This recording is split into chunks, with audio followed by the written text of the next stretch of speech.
25 December যেখানে সবাই ঘুরতে যায় সেই দিন আমি বাড়িতে ছিলাম। মানে মন মেজাজটা এতই খারাপ ছিল যে কি বলবো। তারপরে মন খারাপ করে অনেকক্ষণ বসে থাকার পর ফ্রিজে মাংস ছিল, মনে পড়লো, তো মাংসটাকে তো আমি বের করে নিলাম। আর দোকান থেকে সব কিছু কিনেও নিয়ে এসেছিলাম, মশলাপাতি যা যা লাগবে। তো মাংসটা একদম বরফ হয়ে গিয়েছিল, ওটাকে যেটুকুনি পেরেছিলাম কেটে নিয়েছিলাম, আর বাকিটা গরম জল করে নরম করে নিয়েছিলাম। তারপরে মাংসগুলো কেটে ধুয়ে একদম মশলা মাখিয়ে আলু ফালু দিয়ে সব দিয়ে বসিয়ে দিয়েছিলাম মাংসটা করতে। তো এদিকে তো প্রায় রাত অনেকটাই হয়ে গিয়েছিল, প্রায় 10টা 11টা হয়ে গিয়েছিল। মা তো গরম গরম ভাত করলো, আর টমেটো আলু কাঁচা পেঁয়াজ কাঁচা লঙ্কা দিয়ে সেদ্ধ করেছিল, ওটাই মাখা দিল মা, ওটা খেয়ে নিলাম। আর খেলাম বেগুনি, বেগুনি তো আমার সবসময়ের জন্য অনেক প্রিয়, তোমাদের আগেই বললাম। তারপরে নিয়ে নিয়েছিলাম গরম গরম ভাতের সাথে গরম গরম মাংস, যেটা আলুটা একদমই সফট হয়েছিল আর চিকেনটাও অনেকটাই সফট হয়েছিল, তোমরা দেখেই বুঝতে পারছো। আমার এরকম একটু ঝাল ঝাল এরকম মাখা মাখা মাংস খেতে খুবই ভালো লাগে।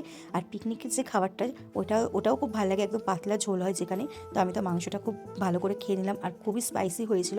এই মাংসটা আমি পরের দিনকেও খেয়েছিলাম।